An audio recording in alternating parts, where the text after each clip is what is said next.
Bonjour à toutes et à tous, je suis Thierry Burtin et je suis ravi de vous accueillir dans ce nouvel épisode consacré aux élections législatives partielles de la cinquième circonscription des Français de l'étranger qui regroupe l'Espagne, le Portugal, Monaco et Andorre. Aujourd'hui, nous recevons Christophe Souget de Funès. Bonjour Christophe. Bonjour Thierry Burtin. Alors, vous êtes candidat investi par les Républicains, les LR comme on les appelle. Vous êtes installé en Espagne depuis près de 40 ans. Vous êtes ancien consul honoraire à Séville, entrepreneur, vice-président de la CCI France-Espagne, conseiller du commerce extérieur et engagé dans la réserve citoyenne du ministère des Armées. Alors, aujourd'hui, si vous êtes présent aujourd'hui à Lisbonne, eh bien, c'est parce que vous souhaitez représenter les Français de notre circonscription à l'Assemblée nationale. Exactement. Alors, nous allons parler, bien entendu, de votre parcours, de vos engagements, mais aussi de votre vision pour les Français établis hors de France. Mais avant, si vous me le permettez, on va voir un petit mot pour nos sponsors, parce que ce programme est rendu possible grâce au soutien de nos partenaires et sponsors, que nous remercions chaleureusement pour leur confiance et que vous pouvez retrouver dès à présent sur les principales plateformes Spotify, Deezer, YouTube en vidéo, en partenariat avec Lisboète Magazine, le lien vers la communauté française au Portugal. Alors Cafimo, c'est bien plus qu'un courtier en crédit immobilier, c'est le partenaire de confiance des francophones pour réussir leurs projets immobiliers au Portugal. Cafimo est aujourd'hui le numéro 1 des courtiers en crédit immobilier spécialisés dans les non-résidents et expatriés du monde entier, notamment pour les francophones, ce qui en fait une référence incontournable.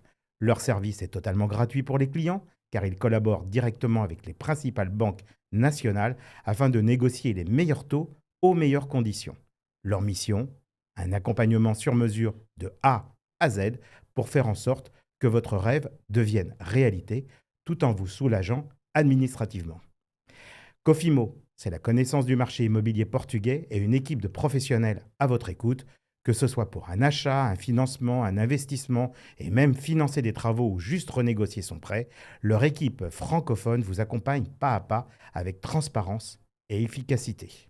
Cafimo Portugal, et si le projet réussit, c'était le vôtre. Voilà. Donc ça, c'était pour Cafimo.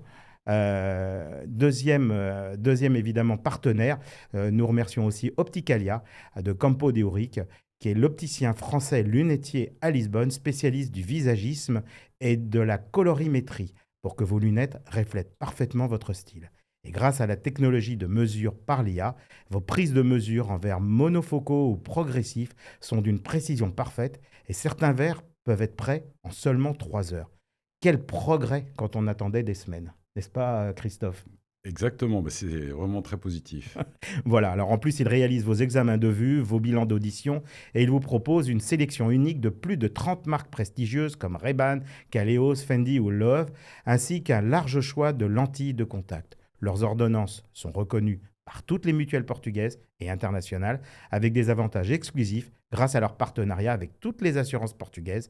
Et pour mieux vous servir, ils vous accueillent en français, portugais, anglais et espagnol. Voilà, leur ADN, parce que vous êtes unique, nous sommes différents. Alors, je rappelle bien entendu, avant de commencer notre interview, Christophe, que les sponsors associés à ces émissions sont totalement indépendants des candidats et ne participent en aucune manière à leur financement électoral. Leur soutien financier a pour seul objet de permettre la production de ces programmes et de contribuer à la vitalité du débat démocratique. Voilà qui est dit. Rebonjour Christophe Souget de Funès. Alors moi j'aimerais bien que vous puissiez nous parler un petit peu de vous. Qui est Christophe Souget de Funès? Parce qu'on entend parler de vous, on vous découvre aujourd'hui au Portugal. Merci Thierry, merci de cette initiative. Je suis un garçon et un homme très simple. Je suis un grenoblois qui, à l'âge de 18 ans, a dû choisir entre deux futurs professionnels. Soit partir vers le Conservatoire national de musique, puisque j'avais un prix de conservatoire de flûte traversière. J'avais étudié également la direction d'orchestre symphonique et c'était quelque chose qui m'intéressait beaucoup, ou faire une école de commerce. Donc vous voyez que ça n'a pas grand-chose à voir. Donc à l'âge de 18 ans, j'ai choisi, un petit peu mu par l'expérience de ma famille et puis aussi par l'attrait d'étudier en Europe à ce moment-là, puisque j'avais choisi une école de commerce qui avait des écoles aussi bien à Madrid, à Londres et à Francfort. C'est laquelle? L'EBS, l'European Business School, qui était la première, hein, c'était un peu l'ancêtre Oui, des bien Erasmus. sûr, absolument. Donc j'ai choisi l'option école de commerce. De là, je suis parti en théorie 6 mois à Madrid pour une expérience d'immersion linguistique et professionnelle, et ça a mal tourné. Ça a mal tourné puisque j'ai rencontré l'amour. Je fais partie de ces Français qui décident de partir de France pour des raisons purement personnelles, pour pouvoir vivre avec la personne qu'ils ou elles ont choisie. Et donc, le jour même de la fin de mes études, en 4e année, j'ai pris la voiture et je suis venu m'installer en Espagne, à Madrid. Donc, en fait, j'ai passé toute mon expérience professionnelle en Espagne. Je n'ai jamais travaillé en France. J'ai fait quelques petits stages au Crédit Lyonnais. J'ai fait des petits stages pour arrondir un peu avoir un peu d'argent de arrondir poche, les fins de mois. Arrondir les fins de mois quand j'avais 17-18 ans. Mais en tant que pratique, en tant qu'expérience professionnelle, j'ai toujours travaillé en Espagne. J'ai tout le temps travaillé avec des Français ou pour des Français, depuis Madrid, depuis Barcelone, depuis l'Andalousie, mais je n'ai jamais travaillé en France. Donc, je m'y installe à l'âge de 24 ans. Alors, vous installez où? À Madrid. À Madrid d'abord. À Madrid. Donc, en fait, si on fait un rapide calcul, ça fait 38 ans que je suis installé dans la péninsule ibérique. Les premières années sont des années de mariage, des années un petit peu de prise en main de mes premières expériences professionnelles qui étaient d'abord à la BNP Espagne, puis au CTLM, où j'étais le premier employé recruté localement. C'est-à-dire qu'au moment où ils ont monté leur filiale. Ils montent la filiale, il y a un directeur général qui arrive de France, qui ne parle pas espagnol. Il me recrute. On était par la suite un petit Mais vous groupe. parliez déjà couramment l'espagnol. Oui, je parlais bien à ce moment-là. Vous étiez déjà dans la phase... la phase d'apprentissage était déjà passée. Post-immersion, d'accord. Tout à fait. Et comme il ne parlait pas espagnol, alors que j'étais tout jeune, il m'a vraiment mis sur le devant de la scène, sur des alors vous n'aviez aucune expérience du crédit ou autre? Non, rien. En plus, ce système à l'espagnol, donc un peu différent du système français. Exactement. Donc, mais il y avait l'expérience aussi école de commerce, où on nous avait quand même appris à être polyvalent, à être... Vous avez été briefé. Système D, se débrouiller. D'accord. Et donc, je me suis retrouvé sur des dossiers extrêmement chauds, notamment la création d'organismes de crédit conjoints entre CTLM et Carrefour, le lancement des activités, le rachat d'un très gros organisme également qui était en phase de négociation. Donc, en fait, j'étais tout jeune, mais en fait, on était très peu nombreux. Donc, on se divisait les rôles avec les petites équipes de 10 personnes qui avaient préparé le lancement. Les activités commencent, on devient ce qui aujourd'hui est devenu le leader du crédit à la consommation. On me demande de m'occuper des questions de marketing, chose que je fais avec beaucoup de plaisir. J'identifie une agence de marketing qui travaillait pour nous, qui était une filiale d'une société française, qui avait des personnes excellentes, mais qui était en situation de faillite. Et à ce moment-là, j'en parle à mon père. J'en parle à mon directeur général. Je dis voilà, j'aimerais partir, j'aimerais racheter cette société et j'aimerais que tu restes mon client.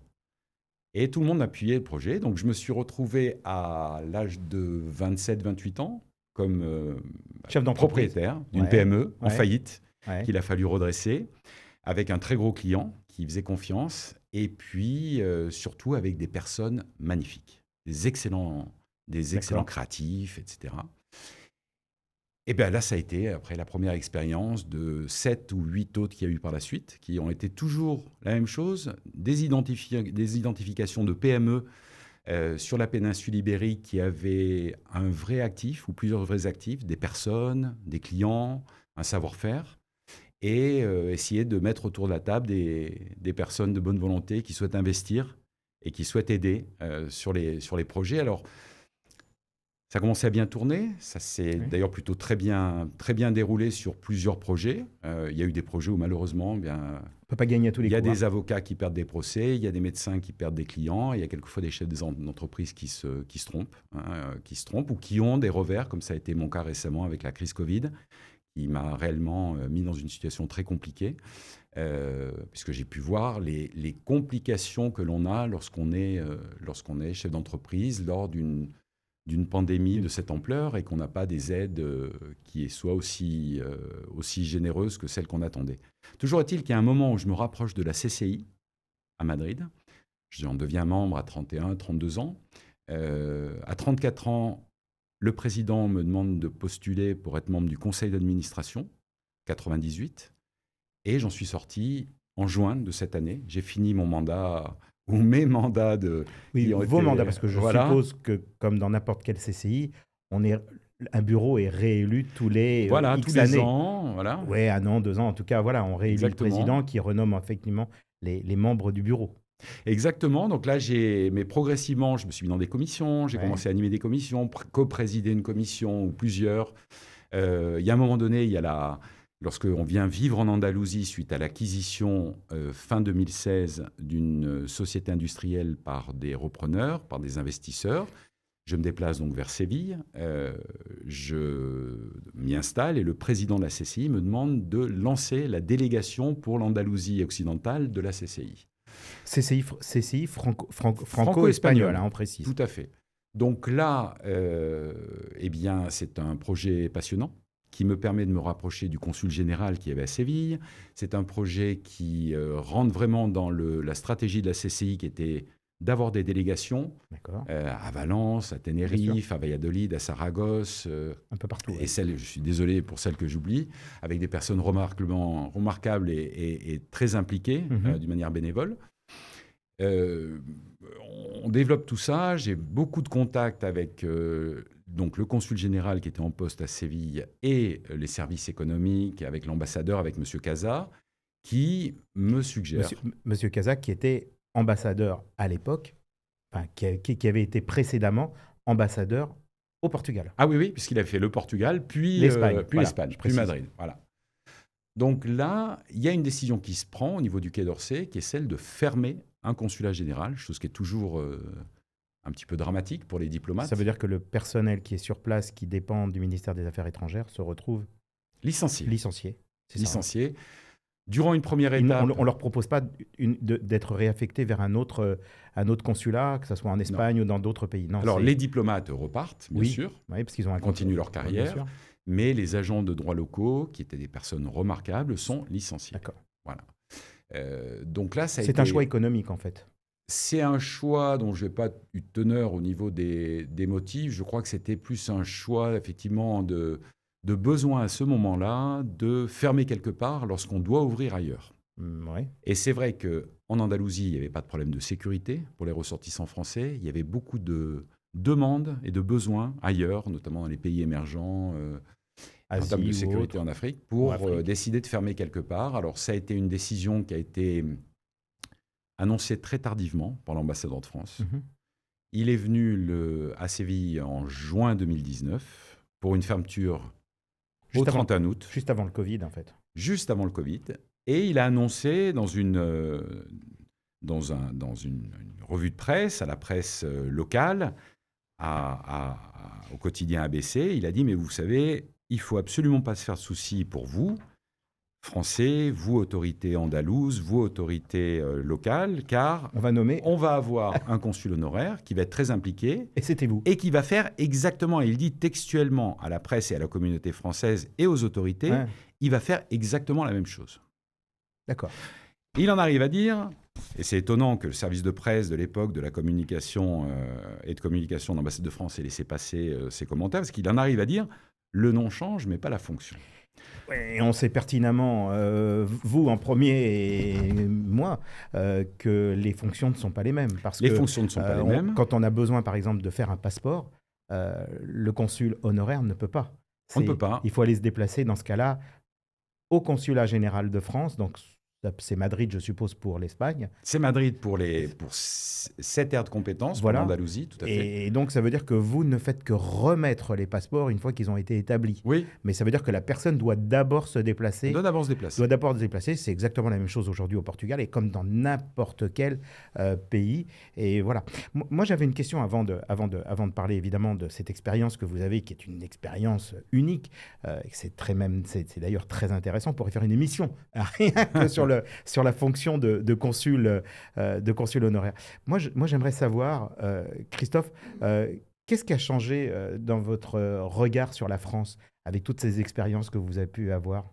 Parce qu'en fait, vous n'avez pas vraiment vécu en France, donc vous avez fait toute votre vie, mais vous avez travaillé Étant donné que Oui. vous étiez CCI franco-espagnol, puis vous avez été aussi conseiller du commerce extérieur. J'étais conseiller du commerce extérieur, donc j'ai pu voir l'importance et le développement, et l'essor et le travail fait par les conseillers du commerce extérieur et vraiment les présidents Parce que de vous travaillez à l'époque, l'export aussi. Emmanuel Mielvac. Moi, si je travaille à l'export, Ouais.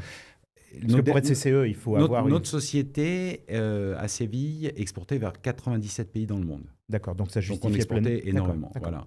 Mais bon, j'ai très bien connu Emmanuel Mielvac, le président des CCE d'Espagne. Ouais. J'ai échangé et j'ai vu le travail, notamment de la présidente à Monaco, de Madame Arnaud de Romandie, ici du président des CCE du Portugal, de Monsieur Larigonière, etc. Donc je suis allé plusieurs fois à des réunions mondiales où on voit véritablement le travail qui est fait par les CCE pour Bercy. Mais aussi pour aider, pour contribuer de manière très, très précise. Donc ça, c'est véritablement un essor durant ces années que j'ai pu voir. J'ai pu voir l'arrivée de multiples PME, parce qu'il faut bien se remettre dans le contexte. Quand je rentre au conseil d'administration de la Chambre, en 98, il n'y a que des grands groupes. J'étais le représentant, Des PME. le seul De homme PME. de PME. Aujourd'hui, vous avez des hommes, des femmes de PME, des start-up. Ah, puis on était dans beaucoup de monde. l'Espagne d'il y a quelques années, Il y c'est-à-dire a quelques années, bien sûr. pas l'Espagne que l'on connaît aujourd'hui, qui est florissante. On était sur une Espagne qui était en phase de croissance, mais où il y avait tout à faire encore. Alors, quand j'arrive en Espagne, l'opinion positive des Espagnols concernant C'est la un peu ce qu'on a France, connu au Portugal il y a 10 ans. certainement, oui. On était des moments qui étaient compliqués. Au moment où je m'installe en Espagne, les Espagnols avaient une opinion positive de la France, enfin plutôt négative ou très négative, de 70%. C'est une époque où on avait les voitures qui se faisaient rayer, où on avait des difficultés pour... il y avait des explications. Il y avait nos Je pensais camions que c'était principalement qu'à la frontière où on avait ça quand on allait dans le Pays Basque où on se faisait rayer la voiture. Non, mais a priori, donc ça se faisait dans toutes les À Espagnes. Madrid, oui, Ouais. bien sûr, ça m'est arrivé à plusieurs reprises. Alors ça, il y avait les camions, effectivement, et nos agriculteurs qui étaient quand Ouais. même très vindicatifs. Il y a les problèmes de l'ETA aussi, qui n'étaient pas un Ouais, problème qui était- anodin. Bien sûr. Il y avait quand même un certain délaissement de l'Espagne sur... Après, ça a beaucoup changé.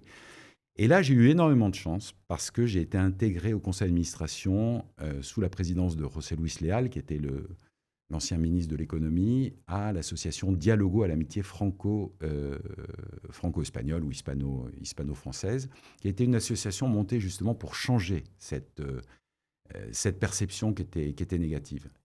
Et un travail a été fait absolument merveilleux durant toutes ces années sur les jeunes.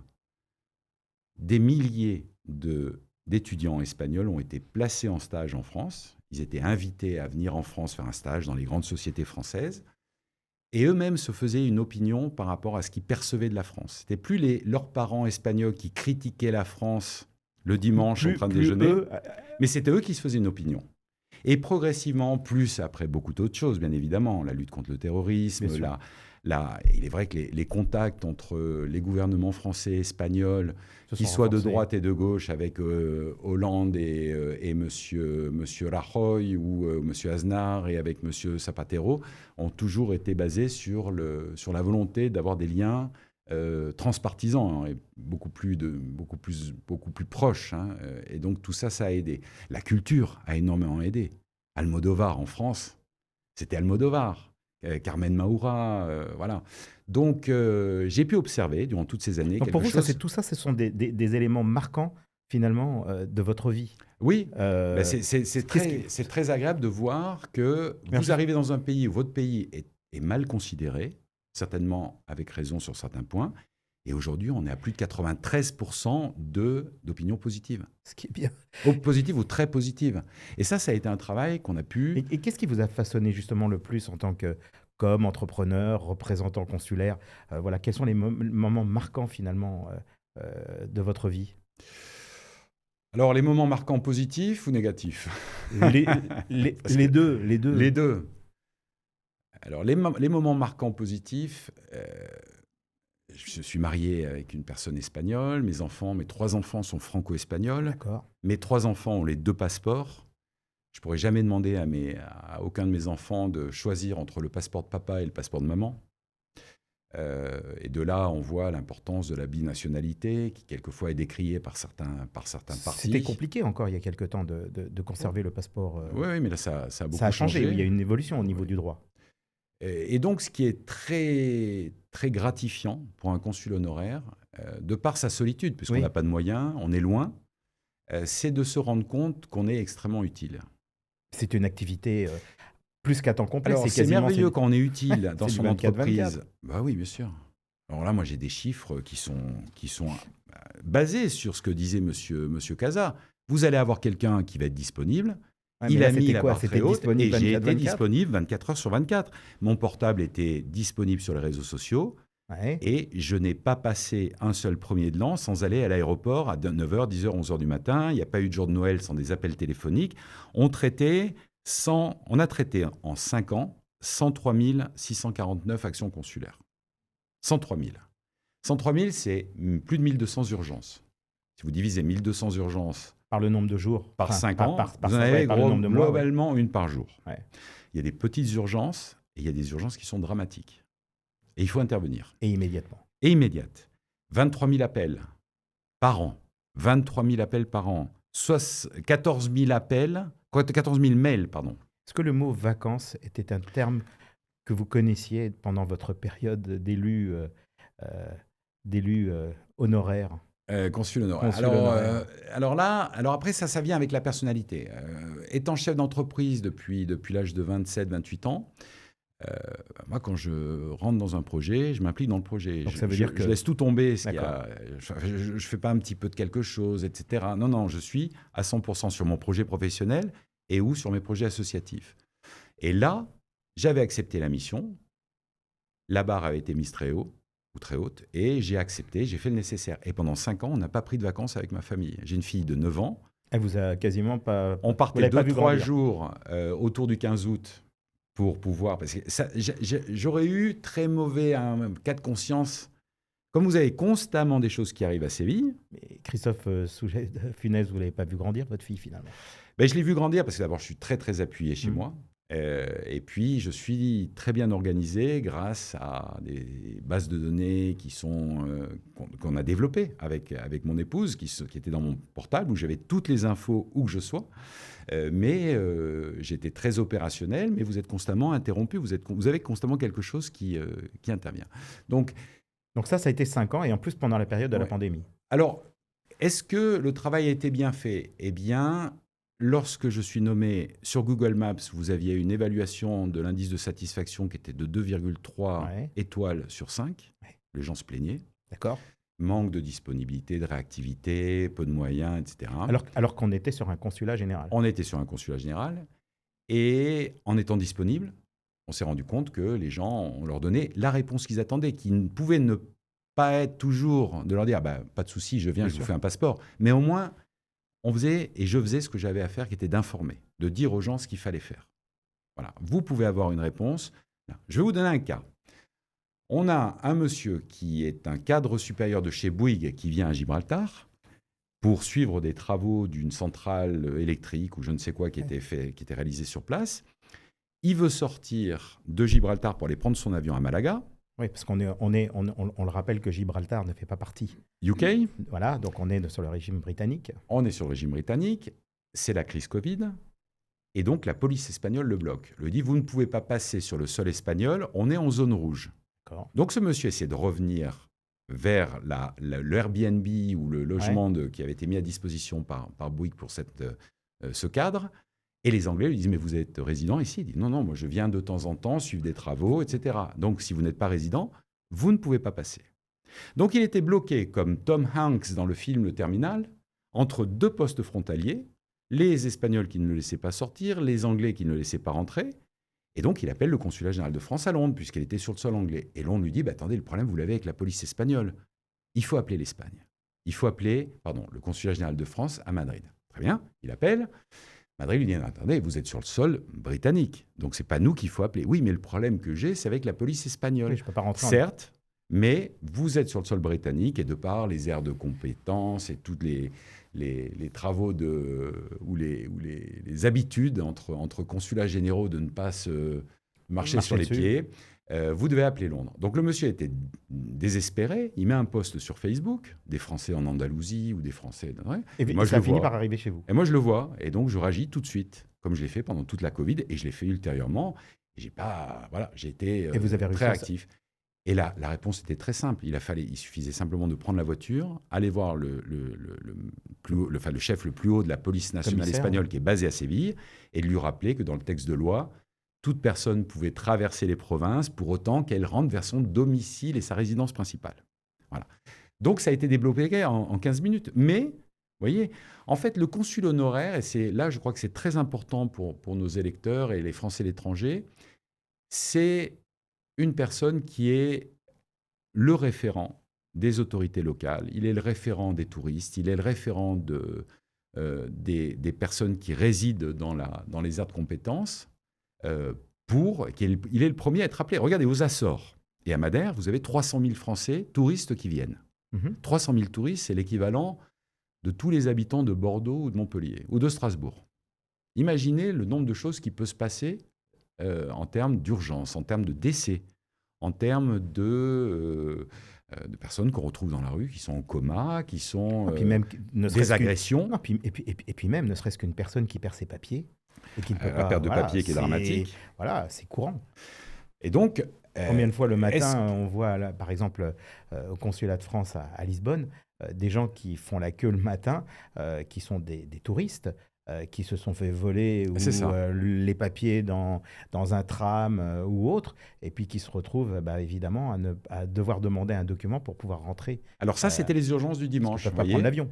Les touristes qui arrivaient le jeudi, qui devaient rentrer le dimanche, et qui m'appelaient, qui me disaient, voilà, j'ai un vol, pouvez-vous m'aider? Donc je prenais ma voiture. Donc une expérience, en tout cas, ce que vous décrivez, c'est une expérience riche. Et humaine. Alors, c'est une expérience très riche. Et puis, il y a un côté humain que j'ai énormément apprécié, qui est voir d'abord, reconnaître le professionnalisme des diplomates.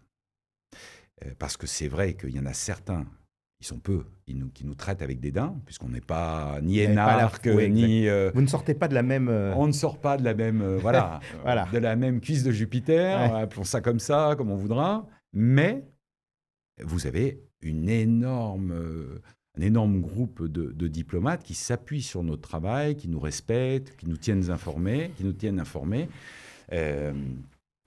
et pour lesquels et avec lesquels on se rend vraiment compte qu'on a beaucoup de chance en tant que Français d'avoir des diplomates aussi compétents. Après, vous avez des agents de droit locaux qui sont extrêmement impliqués. Et les consuls honoraires que moi j'ai rencontrés, sauf peut-être une exception, ce sont des personnes qui font un job constant. Je n'ai pas le monopole de la surcharge de travail. Je suis d'accord avec vous, qui sont fortement impliqués.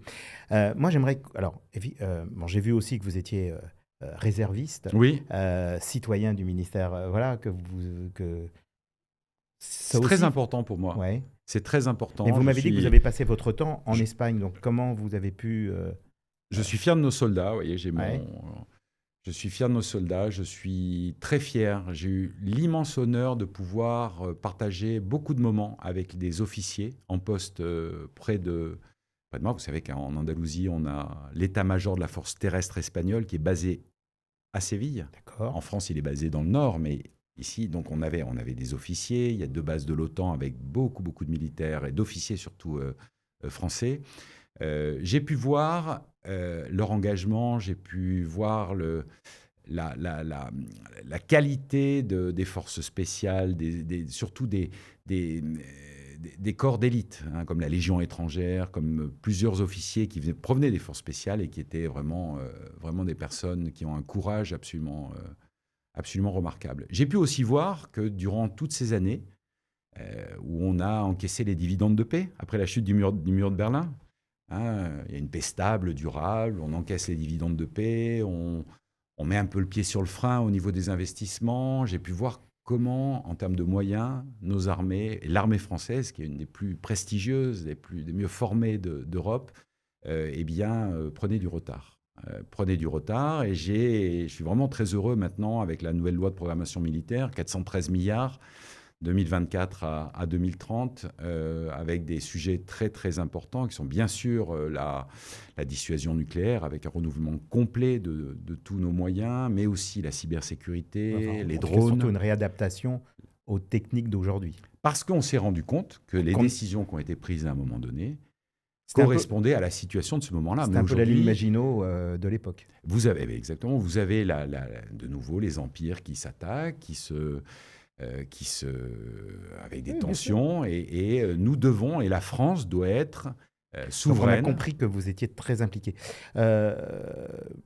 Moi, Christophe Souget de Funès, j'aimerais bien vous poser une question. Qu'est-ce qui vous a rendu finalement aujourd'hui peut-être le plus fier, ou alors quel a été en même temps votre plus grand échec, en tout cas ce que vous regrettez peut-être de ne pas avoir pu faire ou pu mener jusqu'au bout dans votre expérience, que ce soit sur l'aspect personnel, professionnel, consulaire?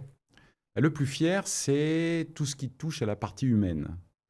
C'est de se rendre compte que durant toutes ces années, quand vous regardez LinkedIn par exemple, vous voyez que des personnes qui sont rentrées stagiaires chez vous, vous avez humblement contribué à mettre le pied à l'étrier, vous avez formé, et aujourd'hui sont directeurs généraux de société, sont des personnes qui ont des responsabilités, sont des personnes qui sont Donc c'est de leur avoir fait confiance et de leur avoir permis de leur mettre le pied à l'étrier. Voilà, même chose au niveau associatif. Vous voyez, vous avez des personnes qui étaient engagées dans les multiples associations qu'il y a, qui sont la véritable épine dorsale de la communauté française, qui étaient adhérents comme moi à un moment donné, à l'UFE, dans les Flammes, ailleurs, qui sont aujourd'hui les responsables. Flammes, on précise quand même ce que c'est.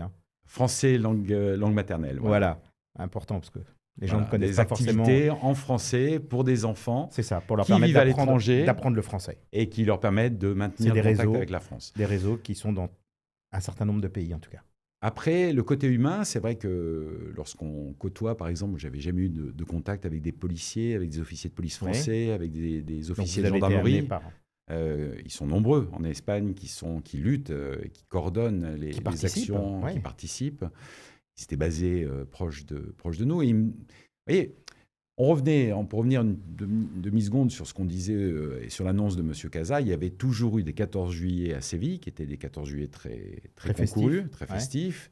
Moi, je me suis senti obligé de continuer à faire des 14 juillet. Festifs aussi. Festifs aussi, avec zéro appui de la part de l'ambassade, zéro appui et zéro relais au niveau de la communication. Il y a pas alors, on avait 500 personnes ou 400 personnes qui venaient. On n'avait rien en termes de communication, aucune visibilité qui était donnée. Mais on avait un énorme appui des entreprises. Veolia, bien évidemment, Afflelou, Longchamp, Pernod Ricard, qui nous égouttaient festivement leurs produits. On ne s'étendra pas plus, mais là, je crois qu'on a compris. Etc. Vous voyez, on était, les CCI, on était très appuyés, le lycée français, pour faire des choses. Et c'est un peu le système D dont on parlait tout à l'heure. Donc, qu'est-ce que ça permettait de faire, ça par rapport à ce qu'on disait? Eh bien, lorsque vous êtes durant 364 jours en train de demander de l'aide aux autorités locales, aux services sociaux, aux directeurs d'hôpitaux, de les mettre en avant, aux directeurs d'aéroports, aux policiers, aux gendarmes, aux militaires, aux leaders de l'opposition, on a bien compris, etc., vous pouvez les inviter à venir prendre une petite coupette et fêter à l'amitié, entre nos deux pays. Et ça, je crois que c'est quelque chose, vous voyez, qui transmet aussi ce côté humain, de se rendre compte on a certes des obligations, on a certes des missions, mais derrière tout ça, il y a un homme ou il y a une femme. Et c'est ce que je veux transmettre aujourd'hui à mes électeurs. Si un proche devait décrire en un mot, devez-vous décrire d'ailleurs en un mot, quel serait le mot qu'il choisirait? Je suis pas obligé de répondre. Je suis constant. Je suis quelqu'un qui a dit... Vous savez, quand on est grenoblois, on est montagnard. On est montagnard. Montagnard, on est un petit peu quand même un peu bizarre parce qu'on lutte et on souffre en solitaire. On souffre pendant toute une matinée pour faire la montée. Puis quand on arrive en haut, on a 2 petites minutes pour faire un selfie. Il faut vite redescendre. Et quand on est arrivé en bas, on planifie le défi suivant. Voilà. Qui va être plus difficile. Vous allez toujours à la montagne? Oui, j'adore ça. J'adore ça. Alors après, un petit peu les jambes doivent répondre, mais c'est le cas actuellement. Et maintenant, donc je suis constant. Je suis besogneux. J'aime que les choses se fassent. Je suis quelqu'un qui n'a pas oublié que son grand-père était un tout petit paysan avec très peu de terres, des terres de très mauvaise qualité, qui plus est, et qui en plus était alcoolique. Donc vous voyez que mon père, lorsque la guerre se déclare, il a 9 ans, il avait très peu à manger à la maison, et il s'en est sorti. Il s'en est sorti sur la base du respect des personnes, de l'effort. Voilà. Et c'est pour ça que le discours de LR me plaît, parce qu'on est sur un retour aux valeurs de la méritocratie, sur un retour de la gestion en père de bonne famille, aussi bien des budgets de l'État que des ressources et des moyens qui sont mis à disposition. Donc, voilà ce qu'on dit de moi. Maintenant, après, on dit que je suis un petit peu... Je suis opiniâtre, hein. J'aime que les choses se fassent, mais je ne suis pas du tout à la recherche de la reconnaissance. Ce n'est pas quelque chose qui me... depuis que j'ai fini l'agence consulaire, j'ai plus aucun contact avec qui que ce soit et ça me gêne pas. Je suis très bien. Je me doute. Quelque part, vous soufflez un peu. Quoique là, vous reprenez du service, si vous me permettez l'expression. Alors justement, comme vous avez abordé un petit peu le sujet des LR et j'allais aborder évidemment ce thème, qu'est-ce qui vous a poussé à franchir un petit peu le pas de la politique? Parce que vous avez eu des engagements, que ce soit économiques, consulaires, associatifs. Qu'est-ce qui vous amène donc aujourd'hui à aller aller justement franchir le Rubicon? D'abord, j'ai été engagé depuis l'âge de mes 18 ans auprès du centre droit, du RPR, de l'UMP, avec des moments de doute, de sortie, de revenir, voilà. Mais je me suis toujours senti plutôt à l'aise avec des valeurs traditionnelles, des valeurs gaullistes. Toujours dans cette famille politique. Oui.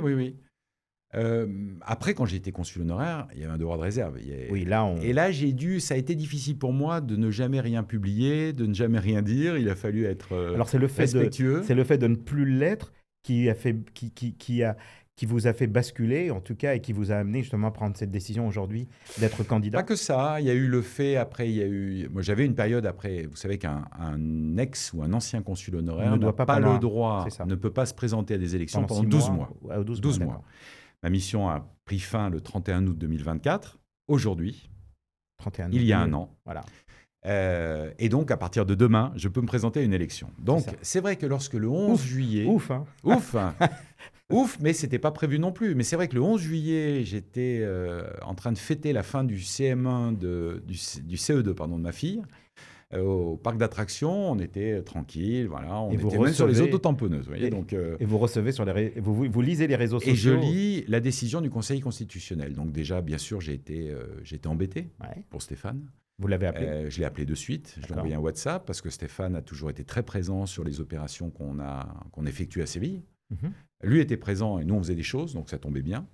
Et puis là, il y a eu quand même un effet rebond après tout ça. On s'est dit, c'est quand même une excellente opportunité pour nos électeurs, sachant que Stéphane est inéligible et donc ne va pas se représenter.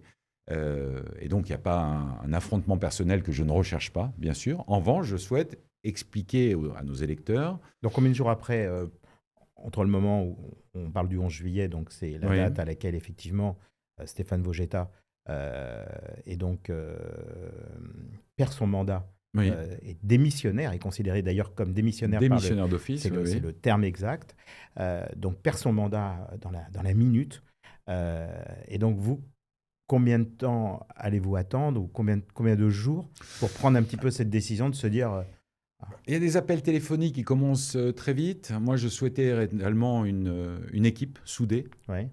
Il y avait une équipe LR qui était existante, que ce soit au Portugal. On en parlera tout à l'heure, évidemment, de votre suppléant qui est Laurent Goater, on va en parler. Bien sûr. On aura quelques mots, bien entendu, pour lui. En Espagne, il y avait déjà une équipe et vous n'étiez pas, en tout cas, la personne la plus présente, on va dire, dans la première équipe. Et non, parce que comme j'avais ce devoir de réserve, j'étais pas impliqué d'une manière publique. Maintenant, c'est vrai qu'il y a eu véritablement une volonté de la part de tous les chargés de mission LR, Monaco, Andorre, Espagne, Portugal, de la part des sénateurs des Français de l'étranger, Ronan Le Gleut, Christophe Frassa, de la part de personnalités. Bien sûr, oui.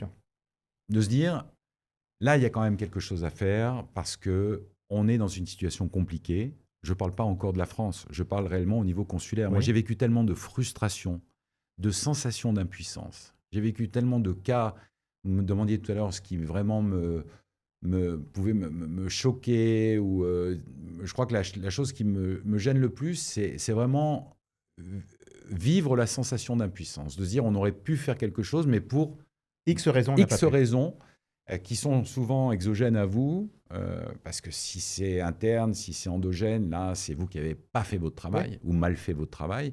Mais là, quand c'est exogène, vous vous rendez compte qu'on n'a pas pu répondre à une demande qui était vraiment importante. Là, ça me gêne. Et eh bien, c'était un petit peu le même souci de se dire pourquoi ne pas mettre à disposition des Français de l'étranger, règle générale, mais surtout des Français de la circonscription, ces années d'implication avec les échanges économiques, avec la partie culturelle qui est très importante pour moi, parce que je ne me suis jamais désolidarisé de la musique. Ouais. D'accord. J'ai bien évidemment la partie militaire, la partie sécuritaire et la partie consulaire.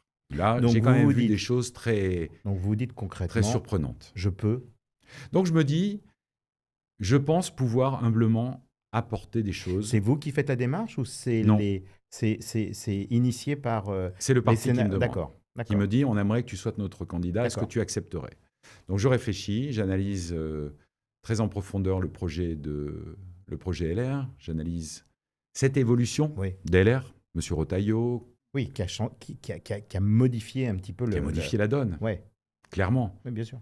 Euh, Même s'il j'analyse- existe plusieurs familles quand même au sein Il des- existe toujours plusieurs familles, mais au moins, nous, on est unis actuellement, Ça. donc c'est important. Ouais.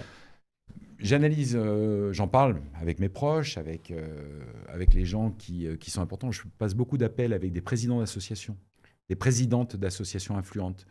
Je parle avec des personnes au Portugal, etc. Et là, il y a un rapprochement. Il y a un rapprochement avec Laurent Guater, président du conseil consulaire, Absolument. avec Françoise Conestabilé, avec Christophe Pichota, chargé de mission à Monaco, Christophe Combe en Andorre, avec Johan Castro, bien évidemment, à Madrid, mais aussi beaucoup de responsables, de personnes qui me disent, non, là, on pense très sincèrement que si tu peux, ça serait quand même très bien. Donc, j'accepte. Et les valeurs qui guident vos choix sont en osmose avec ce que définit aujourd'hui le parti, ce que définissent les Républicains. Oui, le retour à des valeurs traditionnelles, de France qui travaille, de France qui apprécie la méritocratie, qui mettre fin d'une manière quand même importante et rapide à l'assistanat, à tout ce que là, ça implique en termes de fraude, mettre fin à une immigration qui concerne des personnes qui viennent pour créer des problèmes. Hein, l'ingénieur spécialiste en IA est le bienvenu, bien évidemment, en France. Tout comme moi, j'ai été le bienvenu quand je suis arrivé en Espagne. Je n'étais pas ingénieur, mais bon. Vous voyez, je suis très proche de ce que peut être une procédure d'expatriation. Et tout le monde y a droit, pour autant qu'on rentre dans certains clous. Voilà. Donc là, j'ai décidé d'avancer. Nous avons donc, il y a eu une investiture qui a été officiellement donnée, Comité national d'investiture, D'accord, chose qui vous avez n'était peut-être pas automatiquement le cas d'élections récentes de la part de LR, puisque Johan ne l'avait pas obtenu. Et moi, voilà. Donc à partir de là, on s'est mis en marche et surtout, on a structuré une équipe avec 18 personnes qui travaillent aujourd'hui. Sur l'ensemble Des en fait, spécialistes. sur toute la circonscription. Des hommes, exactement. Et des hommes et des femmes qui connaissent très bien les problématiques. Moi, j'ai quand même une question qui me vient un petit peu en tête. Vous vous affirmez comme étant Macron incompatible. En tout cas, c'est un petit peu une de vos idées fortes. Aujourd'hui, au niveau du parti LR, ils soutiennent le gouvernement et ils y participent. Alors, je ne suis pas Macron incompatible dans le sens où ce n'est pas quelque chose d'épidermique. Moi, je ne déteste personne. D'accord. Je n'ai aucune animosité par rapport à la personne.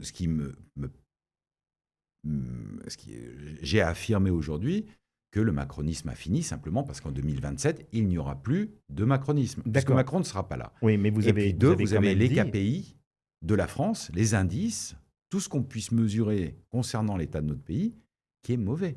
Oui, mais vous avez quand même dit pas un député de plus pour Macron. Donc, moi, Ça, c'est votre phrase. bien sûr, mais ça ne veut pas dire que je déteste la personne. Vous voyez, D'accord. c'est pas une opposition Sur la personne. sur la personne. Autant je déteste, autant j'ai aucune affinité avec M. Mélenchon, ce qui est clair, autant je comprends ce qui a permis à M. Macron d'être élu et d'être élu à certains moments. Mais aujourd'hui, force est de constater que les résultats ne sont pas là et l'état de la France est catastrophique. Donc, effectivement, pour moi, il faut absolument éviter que M. Attal ait une personne de plus qui vienne voter toutes les lois ou tous les projets de loi que Macron puisse proposer. Donc, Alors, est-ce que je peux faire un résumé en disant que vous préférez finalement même faire élire un autre député d'une autre formation politique? écoutez, moi, si je ne me présentais pas, j'élirais bien évidemment le député du centre droit qui ait des valeurs similaires à celles que je porte et porte un projet de futur. Et moi, le projet de futur chez les macronistes, je ne le vois pas aujourd'hui. Alors justement, moi j'aimerais bien que vous nous parliez de vous, hein, parce que c'est vous qui êtes le candidat aujourd'hui, qui portez le groupe donc les Républicains, LR. Qu'est-ce qui vous distingue le plus de vos adversaires? Alors bon, on a parlé évidemment de votre cursus professionnel, de votre cursus personnel, de votre parcours d'entrepreneur, votre ancrage local, votre expérience consulaire. Mais est-ce que ça suffit ou est-ce que c'est suffisant ou qu'est-ce qui vraiment va vous distinguer si demain vous deveniez député? Il y a trois choses. La première, c'est un programme complet d'action pour améliorer les services consulaires de proximité. D'accord. Si on lit, ce n'est pas encore le cas puisque rien n'est publié, mais lorsqu'on lira tous les programmes de tous les candidats, certainement que la partie consulaire va être touchée.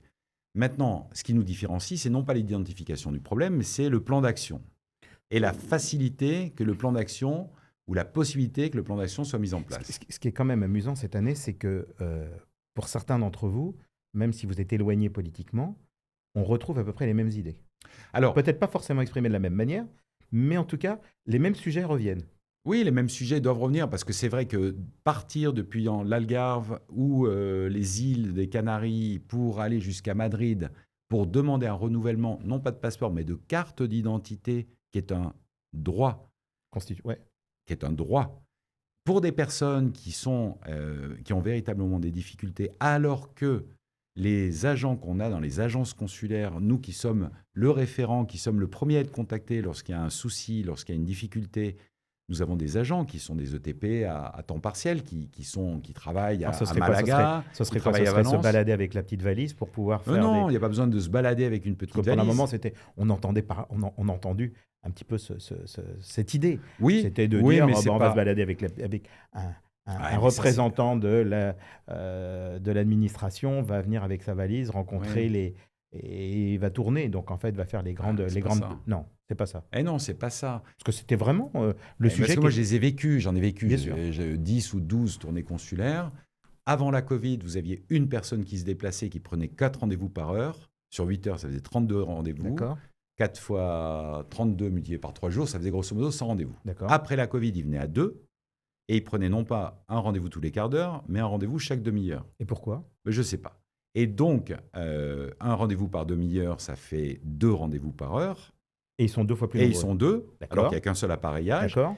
Donc, au bout de 8 heures, ça fait la moitié moins de rendez-vous. Et surtout, il y a eu des critères d'exclusion extrêmement importants. C'est-à-dire que seules les personnes qui réellement ne pouvaient pas aller à Madrid pouvaient bénéficier de ce service. Bénéficier en termes de santé ou en termes d'indigence.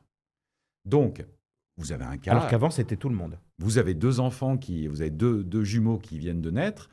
Il faut faire un aller-retour pour faire un certain nombre de pièces. C'est très compliqué d'avoir ces possibilités. Or, vous êtes hors des clous au niveau de l'inscription lors des tournées.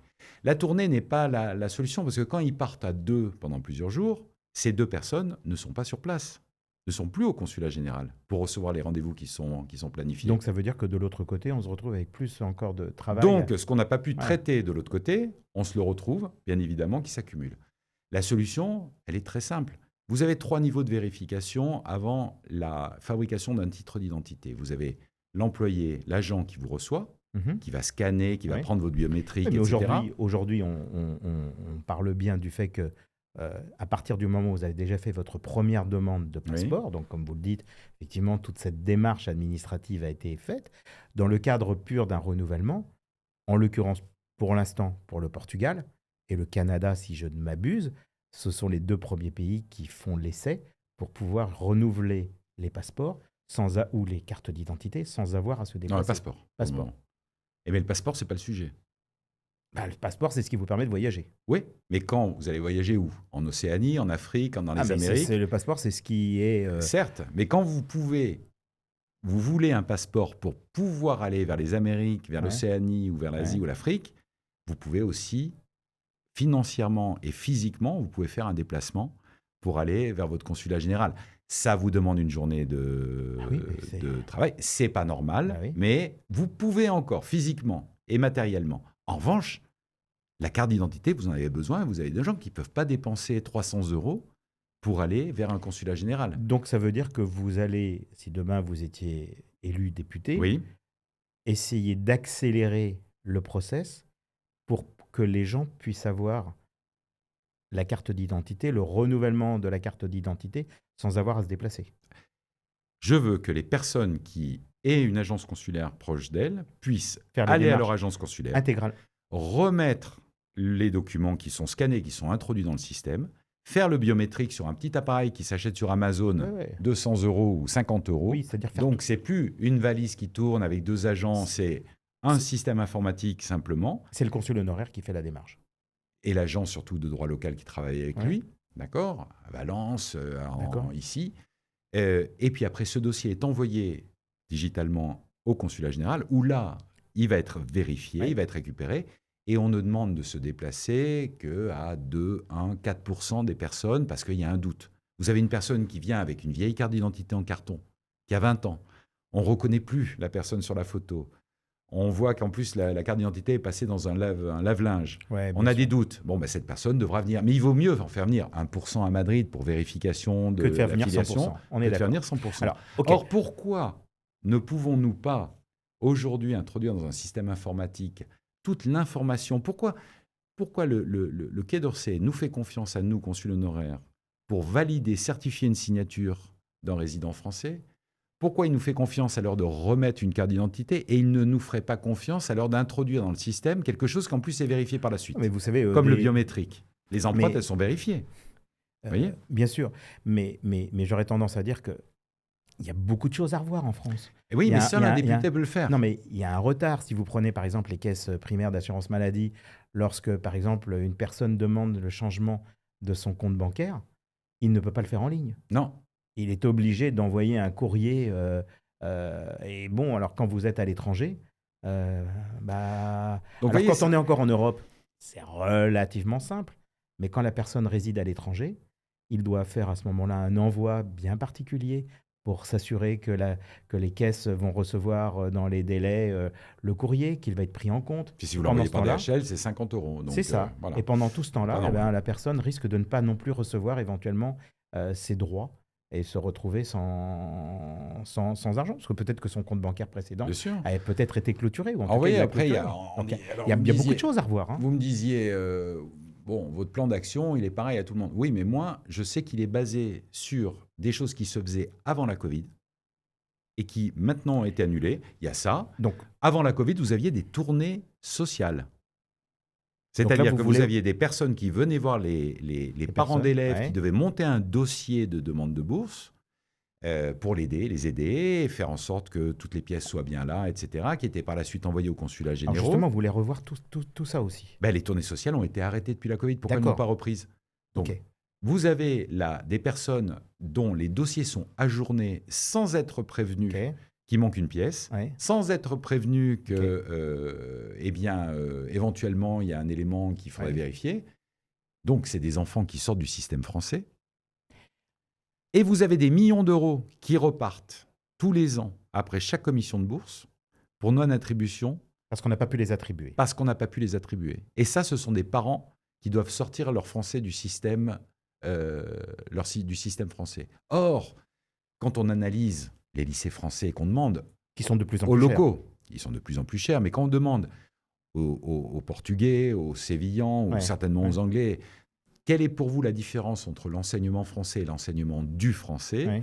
Ils vous disent non, l'enseignement français, c'est bien évidemment des contenus, mais c'est aussi la mixité. C'est-à-dire que dans les cours de récréation, vous avez des enfants locaux et des enfants français qui jouent ensemble, qui échangent leur petite enfance ensemble. Et donc, le fait de faire sortir des Français, c'est très mauvais pour le développement de l'enseignement et le développement du système éducatif de notre pays. Aujourd'hui, ça s'étiole. Les ambassades les services de coopération Donc ça, ce sont les grands culturelle axes que vous voulez... oui, vous me posiez la question, moi je vous en donne quelques-uns. Et, Vous avez les tournées consulaires, l'assistance au niveau des cartes d'identité, vous avez l'élimination, bien évidemment, du critère d'exclusion dans les bourses concernant la résidence principale. Et puis après, vous avez des gros sujets qui sont des sujets d'activer des lois qui aujourd'hui ont été votées, quelquefois à l'unanimité, qui concernent les Français d'étrangers et qui sont bloquées par les macronistes à l'Assemblée nationale. Vous avez une loi qui a été votée au Sénat, qui a été proposée par Ronan Le Gleut, concernant la résidence d'attache. Donc la résidence principale. Donc, qui permettrait... Bien sûr. Vous avez des policiers, des carabiniers à Monaco qui sont français, qui, pendant qu'ils sont en poste à Monaco, ils ont un logement de fonction. Lorsqu'ils vont prendre leur retraite, ils n'auront plus ce logement de fonction. Donc, ils vont repartir en France. Généralement, ils conservent une résidence en France. Oui. Eh bien, aujourd'hui, si vous avez votre résidence à Monaco, tous vos biens immobiliers en France sont considérés comme des résidences secondaires. Et donc, ça change l'aspect fiscal. Ça change l'aspect fiscal. Même chose pour les personnes qui ont la chance d'avoir un bien de famille, qui ont Donc, la vous chance demandez d'hériter. qu'aujourd'hui, les résidents français de l'étranger puissent, s'ils ont un bien en France, être considérés toujours comme une résidence principale. C'est-à-dire bénéficier de la fiscalité propre. C'est-à-dire que vous avez votre C'est un peu résidence ça. fiscale qui est là où vous vivez, Oui, bien sûr. en Algarve, à Monaco, en Andorre, et vous avez un bien en France, sur le sol français, que vous pouvez dire, ce bien-là ne sera ni ma résidence principale, puisqu'elle est ici, ni ma résidence secondaire, c'est ma résidence d'attache. Mais fiscalement. Donc fiscalement, il y a des taxes qui ne sont pas applicables, etc. Vous avez la possibilité de demander des aides pour tout ce qui est photovoltaïque, tout ce qui est... que vous ne pouvez pas faire voilà. dans ce cas. Alors, donc ça, c'est un projet de loi qui a été émis au Sénat, qui a été voté. Vous avez un fonds d'urgence. Alors j'allais justement, oui. Vous avez un fonds d'urgence qui a été voté à l'unanimité, qui a été énormément proposé par Ronan Le Gleut et promu bien évidemment par Bruno Retailleau, qui est le président des Républicains au Sénat, avec Christophe Frassa, qui également est intervenu. Et c'est un fonds d'urgence pour les catastrophes naturelles, pour les crises politiques donc graves. vous faites référence par exemple à ce qui s'est passé en Espagne. La Dana. Ce qui s'est passé ici au Portugal avec des éventuels logements de Français qui ont été brûlés. C'est ce qui peut se passer lorsqu'on a une crise majeure. Voilà, une crise majeure. Et là, vous avez de l'argent qui est débloqué en 10-15 jours. D'accord, qui permet d'aider les personnes qui sont Qui permet de les aider. Voilà. Et donc, d'accord. Alors, vous faites... Et de là, l'importance d'être le Français, d'être député des Français de l'étranger pour la 5e circonscription, au titre LR, pour pouvoir activer et pouvoir inscrire ces lois. Alors justement, comme on parle de titre LR, on va parler un petit peu aussi très rapidement de votre suppléant. Non pas que je ne veux pas qu'on en parle, bien au contraire, et j'espère que Laurent Goater m'excusera en disant très rapidement, mais qui est président du conseil consulaire du Portugal, qui est actif, évidemment. Très actif. Sur la circonscription. Moi, j'aimerais justement, par rapport à ça, comment vous voyez les choses, comment vous allez vous organiser? Alors moi, je vais m'organiser exactement de la même manière que ce que je faisais quand j'étais consul honoraire, c'est-à-dire que je gérais avant une aire de compétences grande comme 5 fois la Corse tout seul, et là maintenant, 4 pays. Et c'est en s'organisant. Comment vous allez vous organiser? Eh bien, il va s'occuper que du Portugal? Lui, il va être un relais direct immédiat au Portugal. Et après, il va y avoir 2, un attaché parlementaire qui va faire le travail de récupération, et 3, des permanences. Moi, je m'engage, et j'ai commencé à en parler en Algarve, je vais venir au Portugal toutes les 6 semaines, entre le Nord, Lisbonne et l'Algarve. D'accord, donc vous allez venir toutes les 6 semaines, vous prenez l'engagement de venir au Portugal pour venir rencontrer les Français, voilà. les résidents ici, et donc essayer de de comprendre, de faire évoluer un petit Et même chose à Monaco, même chose en Andorre, D'accord. même chose en Espagne, avec des délais ou tout au moins des peu. C'est ça. périodicités Donc qui vous sont allez tourner, différentes. donc ça veut dire que vous n'allez pas passer votre temps uniquement à Paris. Ah bien sûr que non, parce qu'il y a quelque chose qui est très Mais alors si important, vous n'êtes qui pas a à Paris, peut-être été qui va délaissé. voter? Eh bien, les jours où il faut être à Paris, je voterai. D'accord. Et le reste des jours, vous avez du jeudi ou au mardi de la semaine suivante pour faire des choses. Notamment un point qui est très important, qui est la diplomatie Il y a beaucoup de vols parlementaire. entre Séville et Paris? Oui, beaucoup. Oui. Bon, ça va. Oui, oui, oui, oui, oui. La diplomatie parlementaire, c'est quelque chose qu'il faut savoir faire. Pour savoir le faire, déjà, il faut connaître les langues. Donc aujourd'hui, vous parlez l'anglais Moi, je parle anglais, français, espagnol, et le portugais, vous allez vous et y le mettre. portugais avec Laurent, qui est très impliqué pour la partie de la diplomatie parlementaire et pour avoir des accès, comme vous le savez. Il a été en contact sur la partie fiscale à de nombreuses reprises avec les secrétaires d'État et avec les... Et ça, il faut d'abord maîtriser la langue. 2, il faut savoir traiter avec les autorités locales, puisque sûr. vous intervenez de manière Ouais. séparée, mais en coordination quelque part avec les services de l'ambassade, sur les sujets qui sont importants. Parce que moi, j'ai des sujets qui me tiennent beaucoup à cœur. Je crois qu'on l'a bien compris. Alors justement, moi j'ai aussi une question qui me vient, c'est si à l'Assemblée, si la ligne LR diverge de vos convictions ou des besoins des Français de l'étranger, comment vous allez... est-ce que vous allez voter le doigt sur la couture ou au contraire, vous pourrez prendre un angle différent? Alors ça, c'est mal me connaître de penser que je Ah, je suis sais pas. quelqu'un qui, en termes de, Non, qui, je en vous pose termes de personnalité, ne sait pas de défendre ses positions. Donc vous défendrez votre position Ah ben oui, et vous mais direz, voilà. je suis d'accord avec le parti. Mais je crois qu'il faut faire ça. Je sur crois qu'il faut inscrire ce projet mais de moi, loi. je représente les Français de l'étranger Voilà. et donc je ne suis pas d'accord. Maintenant, Ou en tout cas, il faut qu'on le repense. Eh ben, il faut le repenser. Il faut le repenser, il faut retravailler en commission. Bien, vous savez, je me suis spécialisé en négociation à Harvard. D'accord. Donc, négocier des choses, ça me plaît. D'accord. Ça me plaît notamment quand il y a une opposition d'idées, puisque je recherche le consensus. Maintenant, on peut se poser la question si cette éventualité peut se présenter. Et là, j'ai des doutes. Alors, on pourrait se demander si, alors simplement, on peut en parler, mais aujourd'hui, le Rassemblement national a quand même voté en commission de finances l'impôt universel proposé par LFI. Pas l'oublier. Bon, ça a été voté. Vous avez... Alors, beaucoup ont tendance à dire que... alors après, ils peuvent changer éventuellement... oui, aujourd'hui, il y a une nouvelle approche. Hein. Certes, mais en commission de finances, ils l'ont voté. Même chose concernant la double nationalité. Sur la double nationalité, le Rassemblement national a une position quand même qui est très distante. Moi, quand 48% de nos ressortissants ici dans la circonscription ont des enfants binationaux, je me vois mal demander à ma fille, à mes fils, de choisir entre le passeport de papa et celui de maman. J'ai des difficultés. Mais c'était le problème à l'époque, si je ne m'abuse, en Espagne. Oui, c'était le problème avant parce qu'il fallait renoncer à la nationalité française pour pouvoir bénéficier. Maintenant, on a la possibilité d'avoir la double nationalité. Ouais. Et il ne faudrait pas que politiquement, on ait un retour en arrière pour, par exemple, faire des études ou accéder à des postes de, oui, et puis alors aussi, il y a de la fonction publique où on vous dit, attendez, ça c'est réservé aux gens qui ne sont que françaises. Ce n'est pas possible. D'accord ? Donc là, s'il y a un parti qui est quand même le plus proche de ma sensibilité au niveau donc, de toutes les choses qui me sont chères, et donc la probabilité d'avoir éventuellement un problème ou un problème d'alignement avec les décisions, il est clair que c'est avec LR que je vais m'entendre. Et là, on est vraiment très, très alignés. Alors moi, j'ai une question, donc évidemment très personnelle, qui va concerner le député sortant, donc Stéphane Vojetta, qui s'est fortement investi dans la loi influenceur, mais aussi sur la régulation, par exemple, des accès à des contenus dits pornographiques et violents pour les mineurs. Il est même monté un jour donc, à l'Assemblée nationale où il a eu des propos, des mots crus, oui, des mots très crus. Et la France, donc évidemment, prend le lead un petit peu sur ces sujets. Est-ce que vous, si demain vous êtes élu député, est-ce que vous allez continuer sur cette voie, c'est-à-dire à continuer ce qu'il a commencé à mettre en place, ou alors vous allez préférer développer de tout autre sujet, dont par exemple tous les sujets que vous avez pu développer il y a quelques instants? Oui, alors là... comment ça se passe? Vous savez, Quand c'est il y a pas le simple, hein. feu, quand il y a le feu chez soi, Ouais, et qu'il faut sortir rapidement et s'habiller, mettre un jogging pour vite prendre des seaux et commencer à éteindre le feu, il ne faut pas passer 30 minutes à choisir la couleur des chaussettes. d'accord.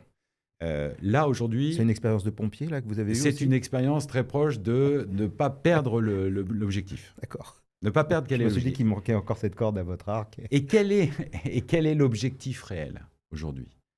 C'est mettre fin à cette situation qui est absolument dramatique en termes de dette.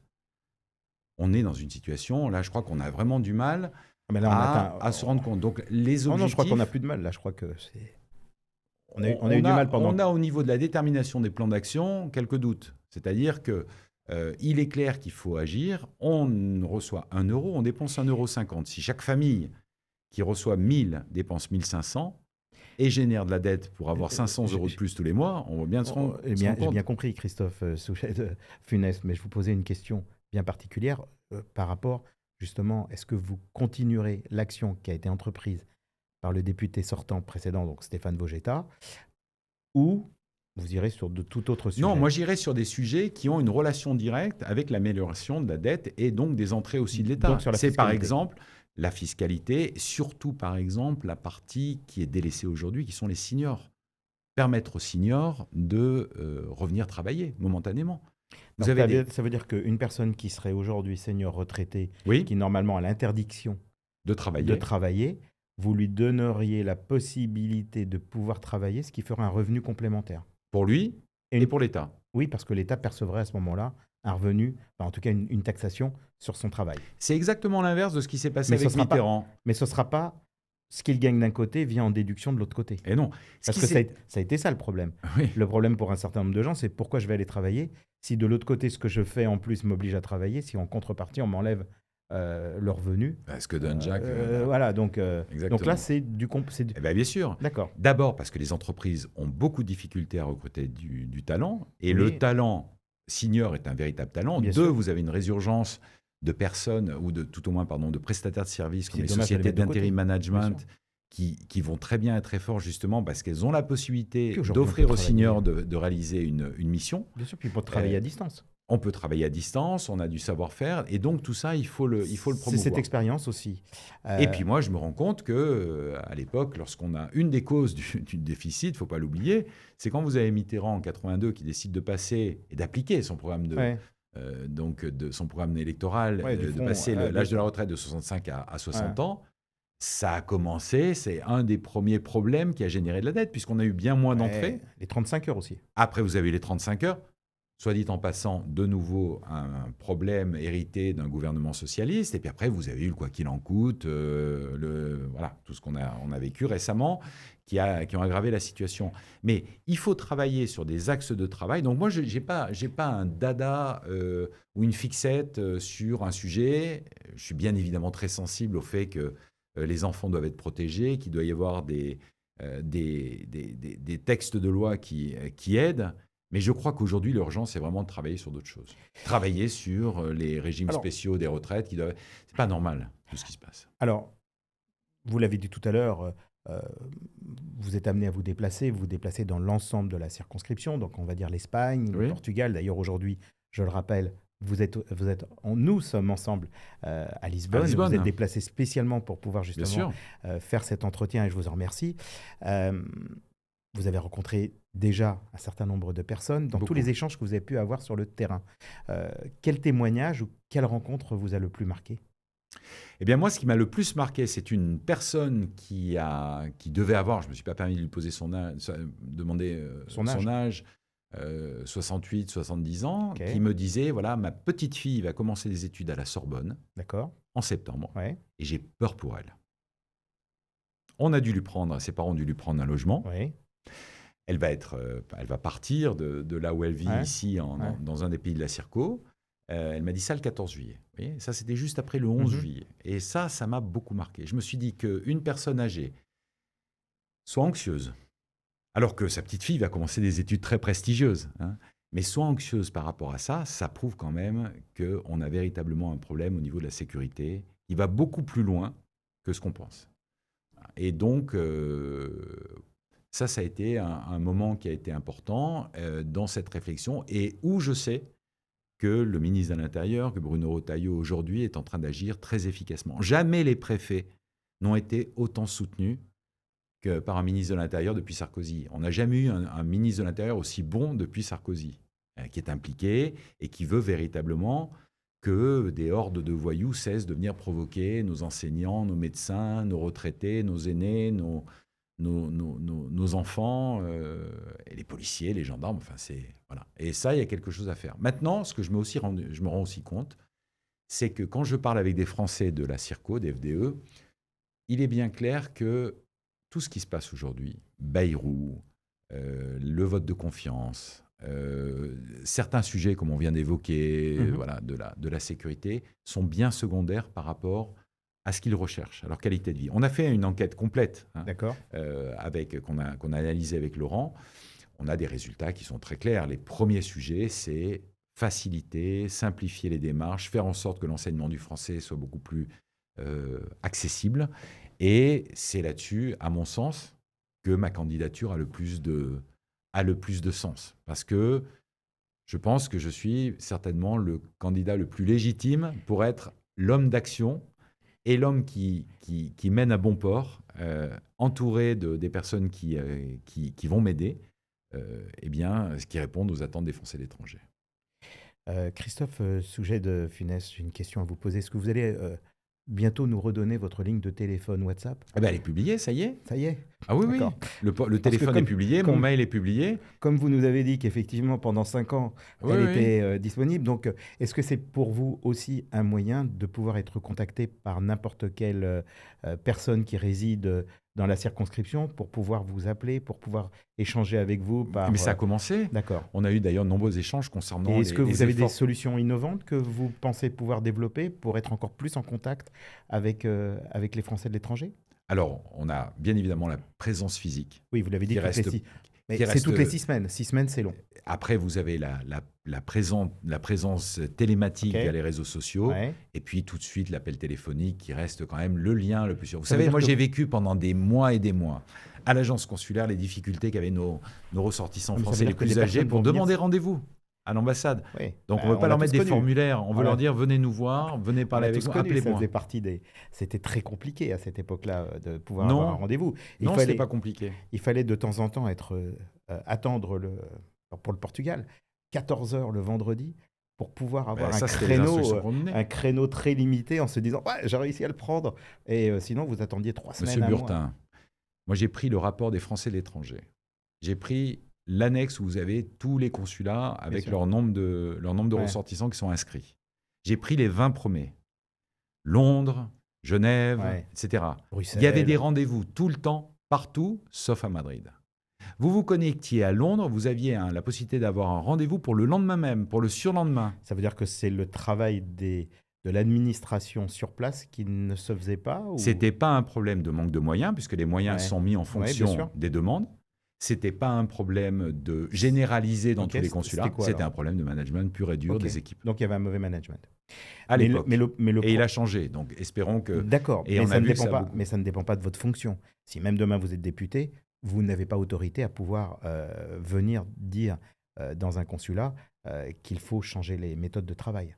Alors moi, je vais vous dire une petite chose que j'ai observée. Mais vous êtes capable de le faire alors?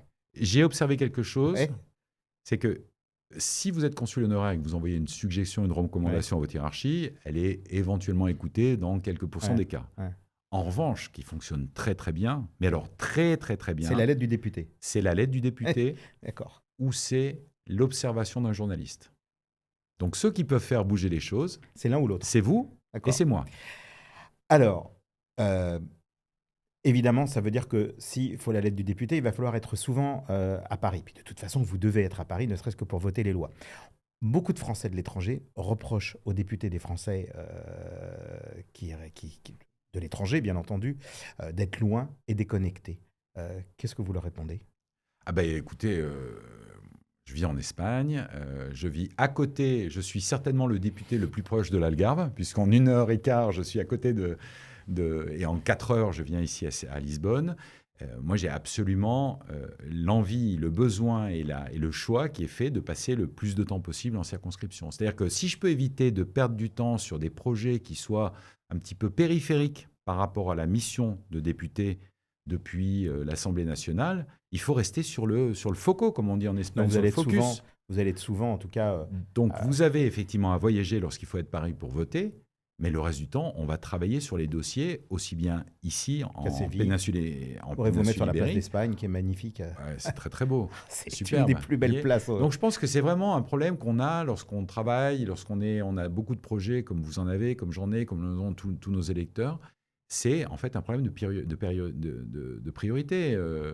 Oui, je ferai moins de sport, d'accord, ok. Il y a des choses que je ne ferai pas. Bon. Mais je vais être proche de ma famille, je vais être proche de mes électeurs parce que je suis comme ça. C'est votre engagement. Exactement. Quelle est votre vision de la France dans les 10 prochaines années et de sa place et de la place justement de ces communautés à l'étranger? Alors, 10 prochaines années, la place de la France. Alors, rien n'est irréversible. On est dans une situation très compliquée. Le Portugal l'était. Le Portugal l'était, l'Espagne l'était. Et vous avez vu ce qui s'est passé? Vous avez vu ce qui s'est passé? La crise financière en Espagne, 2008. 2008, catastrophique. Catastrophique. Et Une Portugal, pareil. angoisse. Les trois pays mis sous tutelle. Et là, la Grèce, l'Espagne, le Portugal. Regardez l'essor qu'il y a eu en Irlande avec des décisions qui ont été prises, qui ont été très compliquées. Oui, mais c'est un petit peu différent. Mais c'est un petit peu différent. Puis avec maintenant, ça veut donc dire que rien n'est irréversible. Si rien n'est irréversible, pour autant qu'on ait un plan d'action qui soit cohérent, on peut y arriver. C'est-à-dire, comme vous avez abordé l'Irlande, alors une question qui me vient, ça veut dire que vous seriez prêt à voter si demain, en France, on décidait de diminuer l'impôt pour les entreprises ou de favoriser le fait que certaines entreprises puissent venir s'implanter plus facilement bien en sûr. France. Parce qu'en gros, vous avez évoqué l'Irlande. L'Irlande, ce qui a fait son succès, c'est d'avoir toutes les GAFA qui ont mis leur siège social en Irlande et qui ne payaient. Ouais, mais boîtes technologiques. Mais de toute façon, quand les GAFA arrivent, les autres arrivent. Et oui. Et donc, naturellement, ils entraînent les plus petites dans le sillage. Mais le problème, c'est que en France, on a reproché aux GAFA quasiment de ne pas payer d'impôts, parce qu'en fait, l'impôt remontait naturellement sur la structure en Irlande. Et l'Irlande en payait peu. Et donc, ça, vous seriez quand même... Moi, je suis prêt. Tout ce qui est favoriser les échanges économiques, la création d'emplois de valeur. Imaginez le type de personnes qui sont allées travailler en Irlande. C'était des ingénieurs, c'était des personnes extrêmement intéressantes pour tout le monde. Donc, rien n'est irréversible. Okay. 2, le Portugal prouve très bien que depuis 8 ans, on a pu se relever. Maintenant, il faut avoir le plan d'action nécessaire. Aujourd'hui, on a la fonction publique qui représente 14% en France, alors que c'est 8% en Allemagne. Il y a quand même des décisions à prendre, c'est pas normal. Quel est le plus grand défi que vous espérez relever si demain vous êtes élu député? Au niveau national ou au niveau consulaire Ça peut être le même, comme vous l'interprétez. Alors, le plus grand défi pour moi, ce que les Français de l'étranger me demandent, c'est d'intervenir très vite sur la partie proximité. D'accord.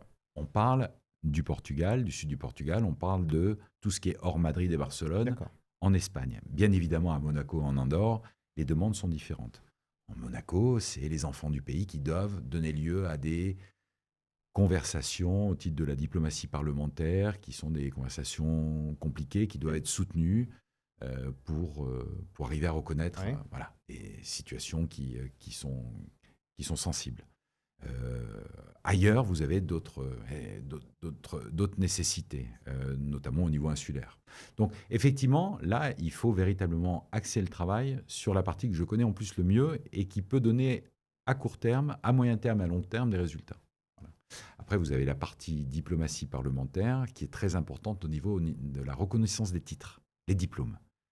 Vous avez des jeunes. La concordance entre les diplômes. La concordance, vous avez des jeunes qui ne peuvent pas exercer leur métier. Oui, ou qui peuvent en reprenant une année d'études ou autre pour faire... Voilà, mais c'est quand même pas bien normal. Ouais. Bah oui, alors qu'ils ont le diplôme et qu'ils sont reconnus en France et qu'effectivement, c'est bloquant. Ça, c'est le problème un petit peu de l'Europe qui n'a pas harmonisé un petit peu ça.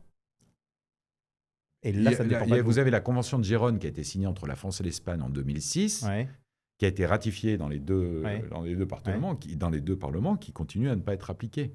Pour quelle raison? Mais je ne sais pas. D'accord. Je ne sais pas, mais vous avez des personnes qui se présentent pour un poste dans la fonction publique en Andalousie Et on leur dit, bah, vos points ne vont pas être reconnus parce que ce que vous avez en France n'est pas suffisamment homologué. Une homologation, c'est 5 ans, 4 ans. Des milliers de dossiers. Donc là, c'est quand Puis il y même a pas tous les normal. Tout ça. professionnels de santé, tous les professionnels dans... Bien sûr. Si vous pouviez changer une chose dans le monde, demain, ce serait quoi? La communication entre les personnes, la recherche de points qu'on a en commun, tous les uns et les autres. Twitter est basé sur... C'est immédiat, c'est très bien, mais c'est basé sur les différences. Je vais te donner mon point de vue par rapport aux bêtises que tu es en train de dire. Alors qu'on a énormément de choses en commun. J'ai beaucoup de choses en commun avec le suppléant de Madame Pessigna. Il a été un excellent agent de droit local du Consulat général de France à Madrid, hein, une personne très impliquée, etc. Il est LFiste, très bien, mais c'est quelqu'un que je respecte. Vous voyez, on a beaucoup de choses ensemble, tout comme il y a beaucoup de points en commun au sein de l'Union des droites, des choses sur lesquelles il faut travailler. Mais on a beaucoup de différences. On a beaucoup de différences, notamment sur les sujets qui ont déjà été évoqués et sur la partie, si on fait une projection de la France dans 10 ans, sur la partie de la projection de notre pays et de la place qu'elle doit récupérer, notamment par rapport à l'Union européenne, la débureaucratisation, la partie de simplification des choses, sans perdre les droits qu'on a déjà acquis, hein, de liberté de mouvement, l'euro, etc. Vous voyez. Donc, moi, je travaillerai beaucoup sur le principal dissolvant des problèmes. Et le principal dissolvant des problèmes, c'est la communication au sein d'un couple, de voisins, dans une entreprise. Voilà. Et c'est ce que je fais. Et c'est là où c'est ce que j'aime faire. C'est la méthode Harvard que vous avez donnée tout à l'heure. Oui, la méthode Harvard, elle part d'abord effectivement sur faisons une liste de ce sur quoi on est d'accord. Et lorsqu'on a une grande liste de ce sur quoi on est d'accord, on se rend compte que la petite liste des points de divergence, quand même peut être éventuellement, elle est peut-être un peu plus simplifiée. Oui. Voilà. Bon, en tout cas, pour conclure, moi j'aimerais bien vous poser 2 questions personnelles, à la fois une note intime. Votre nom, évidemment, Christophe Souget de Funès, évoque pour beaucoup le nom de Louis de Funès. De l'acteur. De l'acteur. Un acteur aimé, populaire. Est-ce un héritage que vous revendiquez avec fierté ou est-ce que vous l'avez vécu peut-être comme un poids à porter? Parce que quand une personne est très connue comme il a pu l'être, c'est de temps en temps aussi peut-être difficile. Non, moi je le vivrais comme la plus belle manifestation d'une excellente intégration dans un pays, puisque la famille de espagnol, de Funès, de Séville. Et Séville et Malaga, oui. Et donc là, c'est véritablement vivre sa double nationalité avec fierté. Hein, et être aimé des deux côtés. On peut très bien être le meilleur ambassadeur d'un pays dans l'autre et vice-versa. À fardeau, aucun. Vous savez, c'est quelque chose... Non, mais ça pas. peut, parce qu'effectivement, quand on a... il arrive qu'effectivement, lorsqu'on a un père ou une mère ou des parents connus, que pour les enfants, ça puisse être aussi de temps en temps difficile, parce que c'est aussi les enfants ou les petits-enfants. Hein. Oui, mais quand on connaît son histoire, on se rend bien compte que tout le succès est basé d'abord sur l'effort. Et puis, vous savez, moi, j'ai eu des moments extrêmement difficiles. J'ai eu des échecs cuisants. Il a fallu remonter, repartir. C'est pas facile d'aller voir des investisseurs qui ont fait confiance et qui, suite à la Covid, ont perdu des opportunités ou ont perdu de l'argent. Et l'acteur, lui, il a eu du mal. Il a eu du mal. Il a eu du succès sur le tard. Hein. Il a fallu qu'il faisait des interventions dans les films le matin. Il jouait du piano la nuit. Mais c'était un excellent pianiste. Hein. Un excellent pianiste, un bon professionnel, mais c'était quelqu'un de laborieux. Et c'est vrai que quand on met la dose d'opiniâtreté et de labeur, passe avant tout. Ça aide. Voilà. Et donc, c'était quelqu'un qui après était très, très humble. Hein. Il était compliqué. Il était très anxieux aussi par rapport au succès des films qui allaient venir, mais c'est quelqu'un qui se remettait toujours en cause. Voilà, c'est-à-dire il n'y a pas de statu quo et on essaie de continuer. Bon, et pour clore cet entretien, que voudriez-vous que les gens disent de vous après vous avoir écouté? Eh bien, j'aimerais bien qu'ils disent, effectivement, ils ont compris qu'être consul honoraire, c'était un engagement bénévole, c'était un engagement compliqué par rapport aux moyens qui vous sont donnés, avec beaucoup d'attentes d'un côté et beaucoup d'un autre côté de temps qui est passé, et qu'ils se disent, effectivement, cet homme-là, il est bien entouré avec Laurent Guater, il est bien entouré avec Françoise Conestabil, et avec des personnes qui interviennent dans chacun des pays, et en plus, il a une bonne connaissance, il a de l'expérience. Et partant de là, eh bien, peut-être que le parti politique est moins important que la capacité à être l'homme de la situation pour agir et pour les défendre. En tout cas, merci beaucoup Christophe Souget de Funès pour avoir un petit peu porté votre regard aujourd'hui sur les Français de l'étranger. Et j'espère qu'en tout cas, on aura l'occasion de toute façon de vous recevoir très prochainement pour un débat en public, donc en fait débat en live, en présentiel, avec les autres candidats, où vous pourrez chacun exprimer un petit peu Avec grand plaisir. vos différences, mettre en avant bien, ce que vous nous avez expliqué là pendant presque 1 heure et demie. Ah, ça passe vite. Ça passe vite. Merci beaucoup en tout cas. Et puis en tout cas, je vous dis en tout cas à très bientôt et puis bonne chance. Merci infiniment, Thierry Burtin. Leur service est totalement gratuit pour les clients car ils collaborent directement avec les principales banques nationales afin de négocier les meilleurs taux aux meilleures conditions. Leur mission, un accompagnement sur mesure de A à Z pour faire en sorte que votre rêve devienne réalité et vous soulage administrativement. Cafimo, c'est la connaissance du marché immobilier portugais et une équipe de professionnels à votre écoute.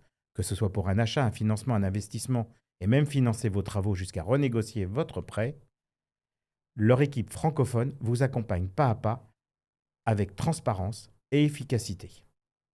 Cafimo Portugal, et si le projet Cafimo Portugal, et si le prochain projet réussit, c'était le vôtre. Et je rappelle que les sponsors associés à ces émissions sont totalement indépendants des candidats et ne participent en aucune manière à leur financement électoral. Leur soutien financier a pour seul objet de permettre la production de ces programmes et de contribuer à la vitalité du débat démocratique. Merci. Merci Thierry.